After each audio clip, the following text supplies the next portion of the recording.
बिस्मिल्लाहिर्रहमानिर्रहीम। अस्सलाम वालेकुम viewers, welcome to the scholars science academy. आज हम द डाइंग सन का सेकंड पार्ट डिस्कस करेंगे।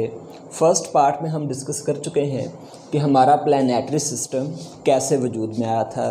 तो आज हम देखते हैं कि according to sir James Jeans stars are extremely hot, यानी कि जितने भी सितारे हैं वो आग के जलते हुए गोले हैं, इसलिए वहाँ पर ज़िंदगी का वजूद बिल्कुल मुमकिन नहीं है।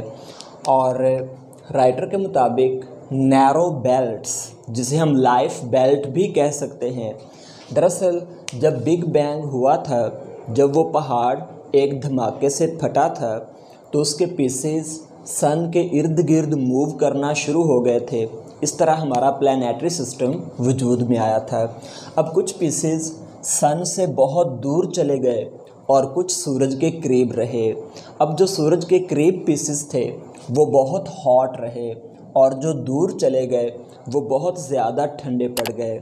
लेकिन नैरो बेल्ट, जिसे लाइफ बेल्ट भी कहा जाता है, ये एक ऐसा एरिया था जहाँ पर ना तो टेम्परेचर बहुत ज़्यादा था और ना ही कम। तो हमारी ज़मीन भी लकीली सर जेम्स जीन्स के मुताबिक इस नैरो बेल्ट पर फॉल की। आहिस्ता आहिस्ता ये ज़मीन ठंडी पड़ती गई और इसमें लाइफ का वजूद मुमकिन हुआ।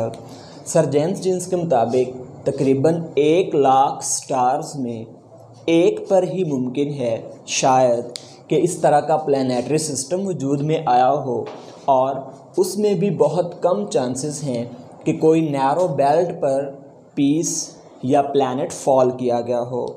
नेक्स्ट अगर हम देखें कि हमारी ज़मीन पर लाइफ का आगाज़ कैसे हुआ, तो सर जेम्स जीन्स के मुताबिक किसी न किसी तरह एक हम्बल सा ऑर्गेनिज़म प्रोड्यूस हुआ जो आहिस्ता आहिस्ता वक्त के साथ साथ कॉम्प्लेक्स बनता गया।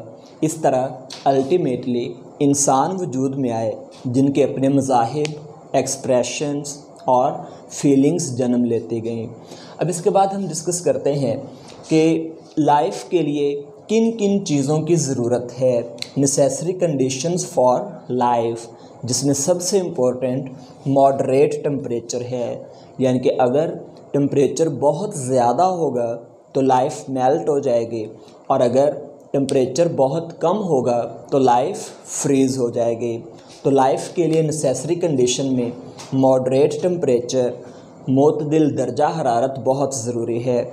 इसके बाद कुछ फ़िज़िकल कंडीशंस भी, जैसे वाटर और एयर, ये लाइफ के लिए इंतहाई ज़रूरी कंडीशंस हैं। इनके बगैर लाइफ का वजूद मुमकिन ही नहीं है। नेक्स्ट अगर हम बात करें कि हम इस कायनात में रहते हुए ज़मीन पर कुछ खौफज़दा से हैं। सर जेम्स जीन्स के मुताबिक हमारे खौफज़दा होने की कई वजूहात हैं, जिनमें इमेंस डिस्टेंस, यानी कि सितारों का फ़ासला एक दूसरे से बहुत ज़्यादा है। ये चीज़ हमें फ्राइटफुल, हमें फियरफुल करती है। इसके बाद अगर हम कायनात के साथ कंपैरिजन करें तो कायनात के मुकाबले में हमारी हिस्ट्री बहुत छोटी है, यानी कि कायनात बहुत पहले वजूद में आई थी और हमारी लाइफ बहुत बाद में। इसलिए हमारी हिस्ट्री कायनात के मुकाबले में बहुत थोड़ी है, जो हमें फ्राइटफुल करती है। नेक्स्ट, एक्सट्रीम लोनलीनेस, यानी कि हमारी तरह की ज़मीन का वजूद कायनात में शायद और कहीं भी नहीं है। ये बात भी हमें डराती है। इसके बाद लिटलनेस, फर्स्ट पार्ट में हमने पढ़ा था कि हमारी ज़मीन इतनी छोटी है कि एक स्टार के अंदर हज़ारों ज़मीनें समा जाएं फिर भी खाली जगह बच जाए, और स्टार्स की तादाद भी कायनात में बहुत ज़्यादा है और फ़ासला भी एक स्टार का दूसरे से बहुत ज़्यादा है। तो अगर हम कायनात के साथ कंपेयर करें तो हम लिटलनेस, छोटेपन की वजह से भी खौफज़दा हैं। इसके बाद no life on other planets, यानी कि जिस तरह ज़मीन पर ज़िंदगी का वजूद है, किसी भी और सियारे में ज़िंदगी का वजूद मुमकिन नहीं है, क्योंकि हमारे जैसे इंसान कायनात में किसी और जगह नहीं बसते। ये चीज़ भी हमें खौफज़दा करती है। इसके बाद अगर हम चंद क्वेश्चन आंसर्स पर बात करें तो first question, why there is no life on stars, यानी कि सितारों पर ज़िंदगी का वजूद मुमकिन क्यों नहीं है। Answer, stars are big burning balls of fire, life would melt there, therefore life can not exist on stars. Next question number 6, write a note on the beginning of life on earth. According to Sir James Jeans, a humble organism produced. With the passage of time, it became complex. Ultimately, it turned into human being. In this way, the life started on earth. Question number 7. Why is the universe so frightening? हमारी कायनात बहुत ज़्यादा खौफज़दा करने वाली क्यों है।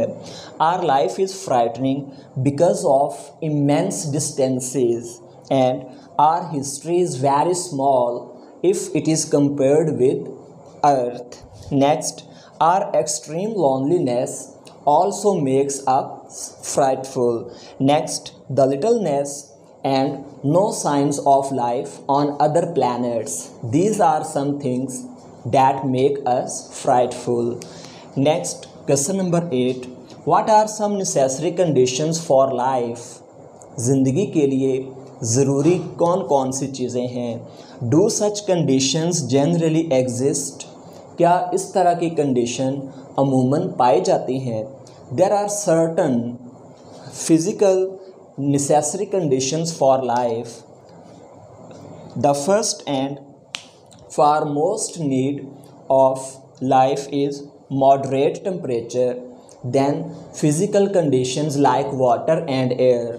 These are some necessary conditions that are very important for life, and rather than earth, these conditions cannot be found on any other planets in the universe. Next, अगर हम सिनोनिम्स पर बात करें तो फर्स्ट, सर्टेनिटी, इसका synonym sureness. Next, frightening, डराने वाली, fearful.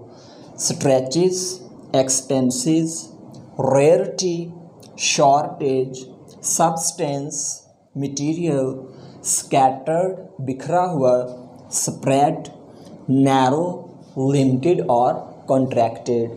आज के लेक्चर में हमने डिस्कस किया कि हमारा प्लैनेटरी सिस्टम वजूद में कैसे आया था और किस तरह स्टार्स पर ज़िंदगी का वजूद मुमकिन बिल्कुल नहीं है।